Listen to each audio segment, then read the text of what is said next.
따라서 씨 뿌리는 비유. 오늘은 씨 뿌린 비유 1. 제가 왜 1이라고 하냐? 내일 2가 있기 때문에.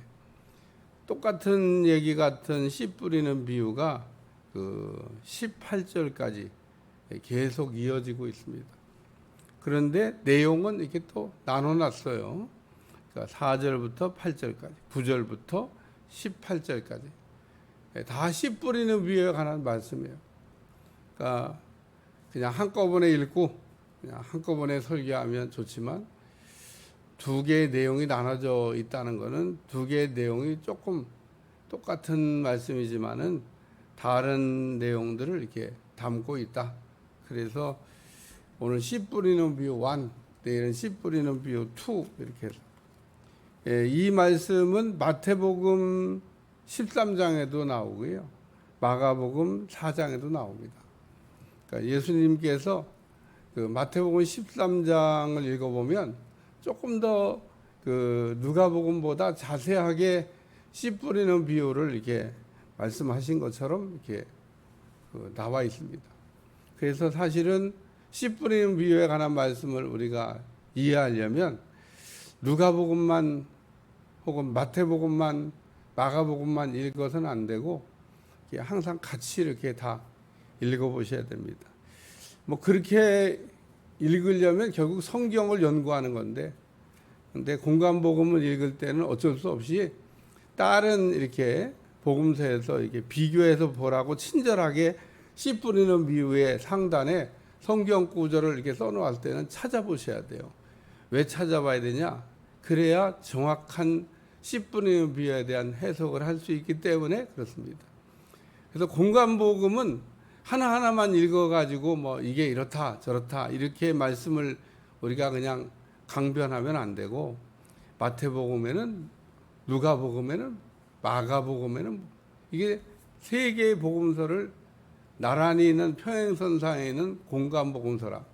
근데 기자마다 조금씩 그 똑같은 사건을 경험하고 똑같은 사건을 지금 쓰고 있는데 그 다르게 쓰고 있다는 겁니다. 그래서 왜 다르게 썼나? 뭐가 차이가 나나? 그럼 공통적인 얘기는 뭐냐? 뭐 이런 것들을 우리가 그 정리할 수 있습니다. 예수님은 어떤 분이시냐? 예수님은 그 선포하시고 가르치시고 고치시고, 우리가 이걸 예수님의 3대 사역이라고 통칭 얘기합니다.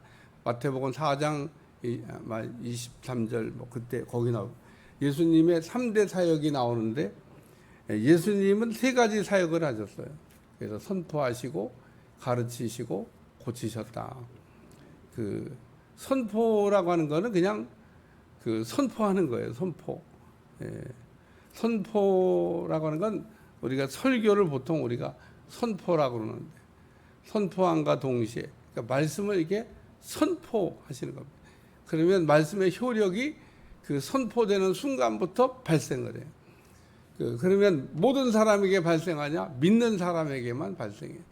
그러니까 오늘 하나님의 말씀이 선포될 때 우리가 잘 듣고 아멘으로 받아야 될 이유 중에 하나는 말씀이 선포되고 있을 때 아멘으로 이렇게 받아지면 그 순간에 효력이 나타난다는 거예요. 그러니까 말씀이 참 전해지는 게 굉장히 중요해요. 그 다음에 예수님은 가르치셨다 그러는데, 마태복음에는 예수님이 가르친 그 매뉴얼이 뭘 가르치셨나 딱 나와요.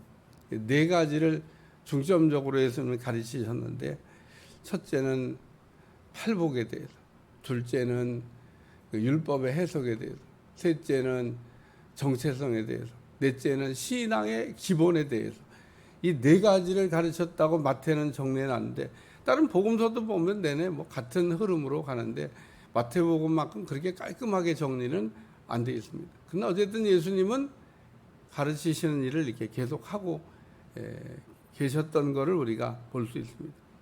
예수님 고치시고, 고치실 때는 권능이 필요합니다. 우리가 이걸 능력 치유라고 그래요. 전도할 때도 능력이 필요하고, 고칠 때도 능력이 필요하고, 말씀을 전할 때도 능력이 필요하고, 능력 선포, 능력 치유, 능력 티칭 그래서 특별히 고칠 때 마귀하고 싸워야 되니까 능력이 필요합니다. 예수님은 가르치시는 분인데 아마 저도 가르치는 일을 하고 또 이렇게 보면 참 훌륭한 교사들이 참 많이 있습니다만, 그러나 예수님은 따라갈 수가 없어요. 예수님이 어떤 분이냐? 예수님은 훌륭한 선생님이시다. 제가 이 나이 들 때까지 이렇게 여러 선생님들을 만났는데, 선생님들을 만날 때마다 특별히 우리 대학 가서 교수님들을 만날 때 참 훌륭한 교수가 있고요. 왜 교수가 됐나 그런 분도 있고 그러더라고요. 교수가 되려면 일단 가르치는 걸 잘해야 됩니다. 교수가 됐는데 가르치는 걸 못한다. 그럼 교수를 왜 했나? 그러니까 어쨌든 교수는 무조건 가르치는 걸 잘해야 돼요. 학생들에게 그냥 알아듣기 쉽게 막 철학을 가르쳐도 이야 그냥 머릿속에 쏙쏙쏙 들어오게. 철학이 어려워요. 철학보다 신학은 더 어려워요. 어쨌든 철학, 신학 이런 게 다 어려운 과목인데, 그런 걸 어떤 분들 보면 아주 그냥 무슨 초등학생 가르치는 것처럼 쉽게. 예수님이 지금 무리를 향해서 비유를 사용하실 때는 항상 무리가 나온다고, 제가 여기 각 동네 사람들이 예수께 큰 무리를 이루니 예수께서 비유로 말씀하시되, 무리를 향해서 말씀하실 때는 비유를 사용해요.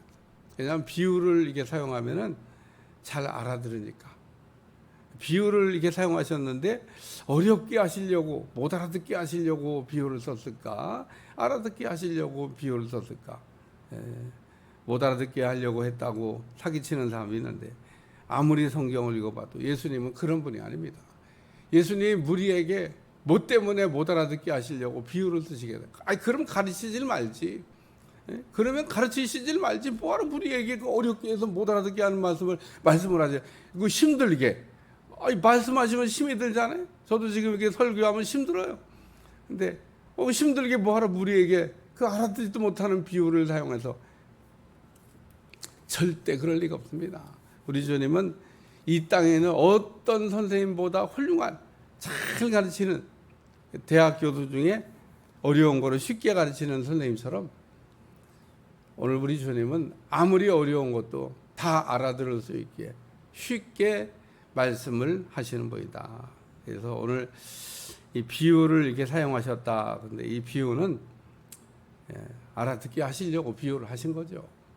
그래서 예수님이 씨 뿌리는 비유를 하셨는데, 오늘 본문을 읽다 보면 누가는 똑같은 얘기를 이렇게 반복해서 하는 단어가 나옵니다. 오늘 본문을 읽다가 거기에 제가 이렇게 말씀해. 왜냐하면 언제나 반복해서 얘기한다는 얘기는 중요하다는 거예요. 중요하다는 거. 반복법을 사용할 때는 중요한 얘기를 반복합니다. 말씀을 전할 때도 그렇고, 설교할 때도 그렇고, 가르칠 때도 그렇고, 똑같은 얘기를 계속한다는, 단어를 쓴다는 얘기는 중요하다고. 그 대통령 연설문도 우리가 이게 하고 나면 막 기자들이 무슨 단어를 몇 번 썼냐 이것만 동그라미 쳐서 세고 있잖아요. 많이 쓰면은 중요하다, 이게 중요하다. 여기도 뭐가 중요하냐? 더러는 이란 말이죠. 더러는 따라요. 더러는이 계속 나와요. 다른 단어들은 그냥 한 번 쓰고 말았는데, 여러분 이렇게 관심 있게 읽으면 더러는 길가에, 더러는 바위에, 더러는 가시떨기에, 더러는 좋은 땅에, 그렇잖아요. 4번이나 썼다, 이게 4번. 이 짧은 4절의 말씀에 4번 썼다는 얘기는 이게 중요하다, 그런 얘기입니다. 그러니까 씨를 뿌리는 자가 씨를 뿌리러 나갔는데, 이 농사가 자기 마음대로 되는 게 아니다, 그런 얘기입니다. 더러는 길가에, 더러는 돌밭에, 더러는 가시떨기에, 더러는 옥토에 이게 씨가 떨어졌다. 씨 뿌리는 자가 농사를 무슨 농사 이렇게 지냐? 그냥 쏙쏙 옥토에만 갖다가 말씀을 뿌리지. 비를 내려주시려면 착한 사람들한테만 비를 내려주시지. 그 못된 놈들한테는 비를 착 내리실 때 못된 집 밭에는 내리지 마. 착한 집 밭에는 내려줘. 우리 하나님. 그렇게 비를 내려주시지. 그리고 홍수가 나도 나쁜 나라에는 홍수가 나게, 좋은 나라에는 홍수 나게 하지 마. 그게 햇빛과 비가 맘대로 되는 게 아닙니다. 비가 오늘 씨를 뿌리는데 씨 뿌리는 자가 이상하게 농사를 짓고 있습니다. 이상하게. 아유, 이해가 안 돼. 그렇지, 이해가 안 되지. 제가 여러분한테 여러 번 이걸 설교해서 여러분들은 뭐 다 이해가 되겠습니다만은, 이거 초신자가 처음 이렇게 읽으면 뭔 농사를 이렇게 짓냐. 씨를 옥토에만 뿌리지. 무슨 씨를 길가에다 갖다가도 뿌리고, 뭐 돌밭에도 뿌리고, 가시떨기에도 뿌리고, 뭐 이렇게 씨를 뿌리는지 몰라. 뭔 얘기를 하는 거야. 오늘날 농사를 이렇게 생각하면 이런 농사 짓는 그 농부는 없죠.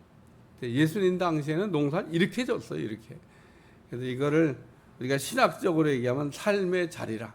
성경을 우리가 읽을 때 성경이 쓰여질 당시의 문화를 이해하고 성경을 읽으면 성경이 쉽게 이해가 된다, 그런 얘기입니다. 그걸 삶의 자리라. 독일 신학자가 연구해 놓은 거예요. 성경을 읽을 때 어떻게 읽으면 성경을 쉽게 읽을 수 있을까? 집진내변이라고 삶의 자리가 있다는 겁니다. 2000년 당시의 문화를 이해해야 된다는 거예요.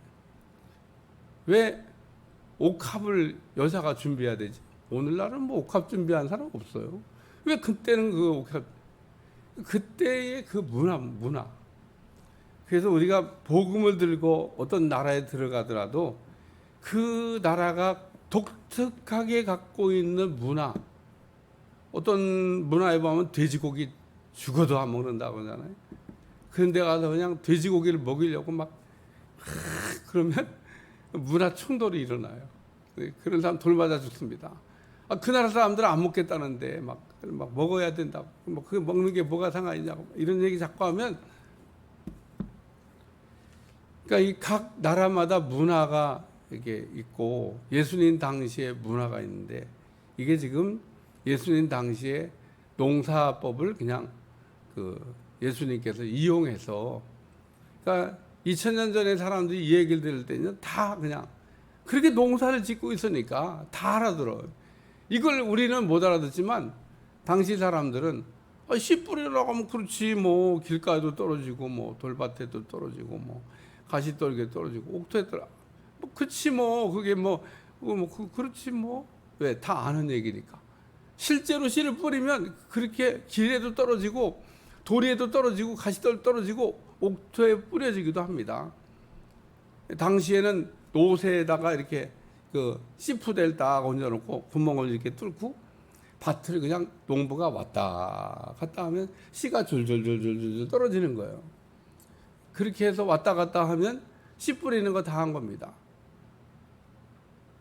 그러니까 어떤 씨는 길가에, 어떤 씨는 돌밭에, 어떤 씨는 가시떨기, 어떤 씨는 좋은 땅에. 그러니까 좋은 땅만 골라가지고 씨를 뿌리는 게 아니고, 씨는 그냥 뭐 길가든 뭐 돌밭이든 뭐 가시덤불이든 옥토든 뿌려진다, 그런 얘기입니다. 근데 이제 문제는 결실이 다른 겁니다. 결실이.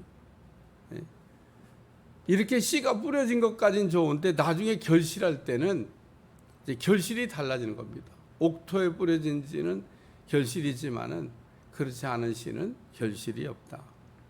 세 번째 말씀은 들을 귀 있는 자는 들을지어다. 이 말씀을 아시고 외치시되 들을 귀 있는 자들은 들을지어다.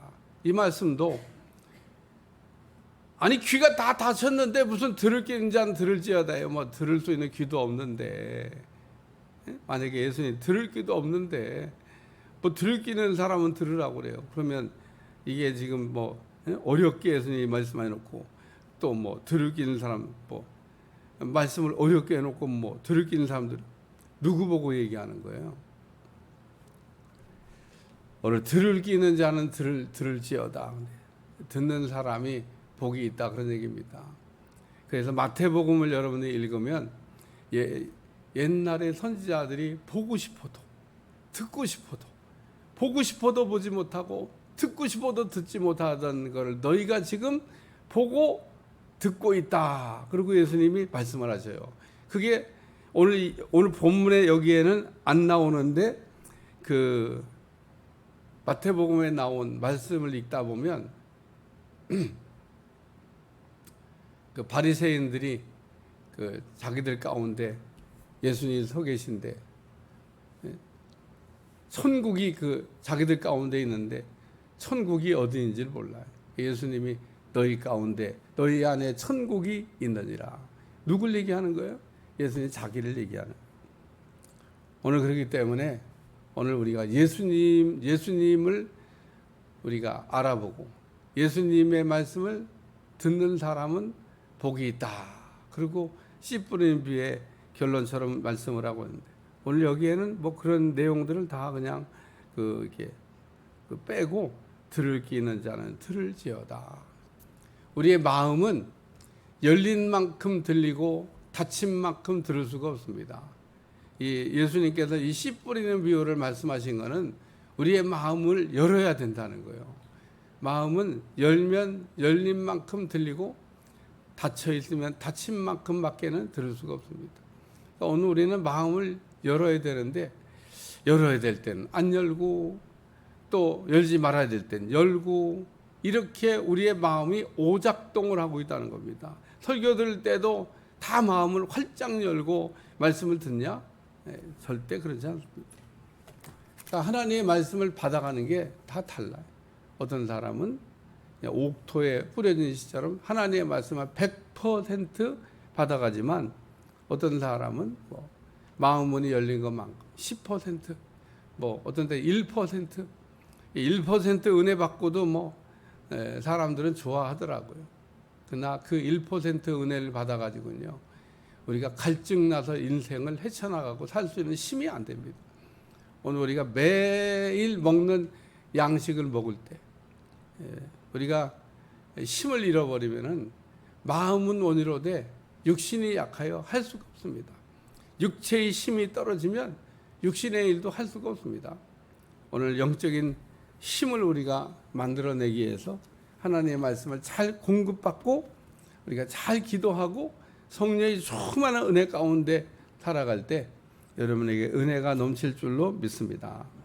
오늘 씨 뿌리는 비유에 다 설명하지 않은 내용은 내일 또 한 번 나오기 때문에 2탄 있습니다. 기도하겠습니다. 하나님 오늘도 씨 뿌리는 비유의 말씀을 통해서 또 우리 주님이 우리에게 하시려고 했던 말씀을 듣게 하심을 감사하며 날마다 주의 은혜가 넘치도록 역사해 주시고 우리의 심령의 큰 자유함과 기쁨을 주옵소서. 예수님의 이름으로 간절히 기도하옵나이다. 아멘.